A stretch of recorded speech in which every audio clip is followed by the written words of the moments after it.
entendeu? E depois o presidente escolhe. Mas quem decide se vai ou não vai é o Senado. Vila, há riscos do Supremo se sujeitar às vontades do Executivo? Olha, eu acabei, por dever de ofício, não por satisfação, acompanhando aí todas as sessões do Mensalão e escrevi também sobre o Mensalão e acompanhei o STF, estudando alguns momentos da história do Brasil durante a República. Né? O STF sempre, raramente cumpriu suas atribuições constitucionais de defender, por exemplo, as liberdades democráticas ao longo de mais de 100 anos de República. Porém, eu gostaria de pontuar algumas coisas. Primeiro, uma coisa foi o julgamento do Mensalão da sua primeira fase. Outra coisa foi a segunda fase. A segunda fase foi um escândalo, quando o STF virou um puxadinho do Palácio do Planalto. O sonho do PT é transformar o STF numa espécie de seu braço. E conseguiu, nomeando 2 ministros que alteraram o julgamento de formação de quadrilha num escândalo que tem de ser dito sempre para libertar a direção do PT. E deixou condenado a 37 anos Marcos Valério ou a presidente do Banco Rural. Portanto, foi um ato escandaloso que eu falei aqui diversas vezes e a gente tem de registrar. Foi uma das horas mazelas que eu já vi da justiça brasileira se ouvir. O que eu vi lá, eu nunca vou esquecer na minha vida. Foi um escândalo. Segundo, a gente tem de lembrar, o que o ministro falou é um alerta. É claro que a presidente ganhou as eleições, vai ficar mais 4 anos e tem a expulsória aos 180 anos. Eu sou contra a expulsória aos 180 anos. E por quê? Porque todos que se aposentaram aos 180 anos, agora recentemente, Carlos Aires Brito, no exercício da presidência, César Peluso, no exercício da presidência, eles estavam correndo os 90 minutos. Eles tinham condições, evidentemente, mais 5 anos e tal. Mas não deve ser oportunista tal de PEC da Bengala. Ela é chamada, entre aspas, PEC da Bengala. E deve ser se vier um acordo no interior do Congresso Nacional. Ela já passou numa das casas, falta passar na outra casa tal para ver se aprova ou não. Agora, o alerta é sério. É sério porque nós não estamos brincando. Porque o Petrolão, que é o maior escândalo desde Pedro Álvares Cabral, vai terminar onde o ano que vem? No STF. Sob a presidência de quem? Ricardo Lewandowski, que começou sua carreira aqui em São Paulo sem concurso público, pelo 5º Constitucional. Chegou ao Tribunal da Alçada Criminal, depois ao Tribunal de Justiça e hoje está lá. E eu vi ele como, o papel que ele teve como revisor e me envergonhei durante o julgamento do Mensalão. Dias Toffoli, nomeado pelo PT, foi reprovado 2 vezes como juiz aqui em São Paulo concurso e foi nomeado ao topo da carreira. Portanto, esse alerta é sério. Pode se virar aquilo.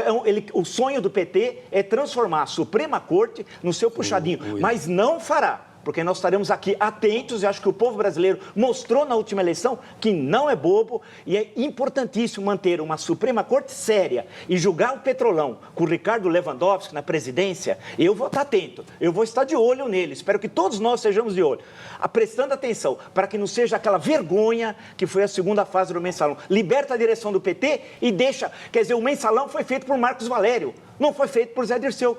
37 anos para um. Isso é justiça? Isso não, isso é palhaçada. Olha, eu lamento que o Vila se expresse com relação ao Supremo fosse uma casa de negócios. Não é uma casa de negócios. Não falei que é casa de negócios, não. Não é uma casa de negócios. Não minha. Não disse, não. O Supremo não está à mercê de partidos políticos. Está sim, à mercê, sim. E muito menos de indicações políticas. Sim, também está. Por quê? Porque se forem analisados os votos dados no Supremo, para petistas ou não petistas, você vai ver que foram votos condenatórios. Condenatórios, Condenatórios. Por corrupção ativa e passiva, a grande maioria foram por unanimidade. 2 votos contra teve o Zé Dirceu, 3 votos contra a sua condenação por corrupção passiva teve esse ex-presidente da Câmara, o João Paulo Cunha. 2 votos teve... Delúbio Soares teve unanimidade na condenação e a grande maioria foi condenada por unanimidade, por corrupção ativa. Que dependência é essa que tem o Supremo do Poder Executivo ou de um partido? Se condenam os seus líderes por unanimidade por corrupção ativa. Agora, a pena por corrupção ativa é dimensionada dentro dos requisitos legais para serem dimensionados. Eu não posso dar a um condenado primário, seja em qualquer justiça que for, a pena máxima que existe na lei. Porque ele é primário, é um precedente que existe ao se analisar a configuração e a definição da pena. Então, não é verdade isso de que o Supremo vai ficar cabrestado. A demonstração no Mensalão, ao condenar esses nomes mais conhecidos do PT, José Genuíno, era o presidente do partido, foi condenado pelo Supremo por maioria absoluta, 2 votos contra. Então, eu não posso concordar. Aliás, eu acho que as instituições têm que ser respeitadas. Nós temos que cultivar nesse país o respeito às instituições, senão nós vamos acabar de novo numa ditadura que muitos querem. Eu não sei quem quer ditadura. Muitos querem. Eu não sei quem quer. Eu quero liberdade, eu quero que o STF que haja desmoralizam democraticamente. as instituições. Quem desmoraliza é o PT, querendo aparelhar a Suprema Corte Brasileira. Vamos deixar bem claro, é o PT que quer desmoralizar. É impossível. Aparelhar, eu já expliquei aqui que isso passa pelo tem um sonho autoritário. Não. É o sonho autoritário do PT. O PT está no poder há 12 anos. Que sonho é esse? Autoritário. Está no poder pelo do voto controle direto. social da mídia. Ganhou a eleição pelo voto direto em todas as eleições. Ganhou, a gente sabe como, injuriando, caluniando e difamando. Campanha eleitoral, os opositores. Campanha eleitoral. Você não saiu da campanha ainda. Não, você não saiu da campanha ainda. Faz sempre. Não, senhor. Política a gente faz 24 horas todo santo dia. O que nós temos que ver é o seguinte, nós não podemos desprestigiar instituições como o Supremo e respeitar os seus membros. O presidente do Supremo está lá, depois de ter sido juiz do Tribunal de Justiça de São Paulo. Entrou pela janela, indicado, sem concurso. Janela, coisa nenhuma. Assim, quinto constitucional. Olha aqui. Ele era secretário em São Bernardo do Campo.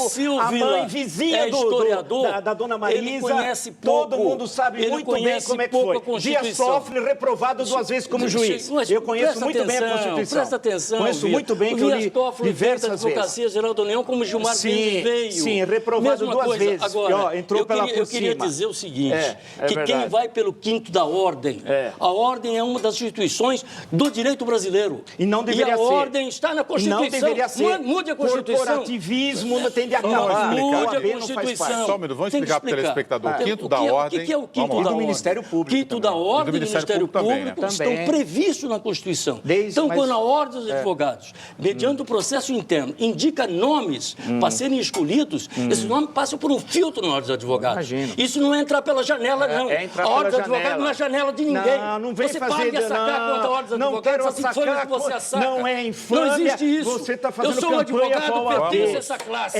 Não é questão de classe. É corporativismo. Não pode. Não é corporativa coisa Isso nenhuma. foi a partir da Constituição de 1934. Tem que saber uma coisa. Não vamos assacar, falar isso, dizer coisa que eu não disse.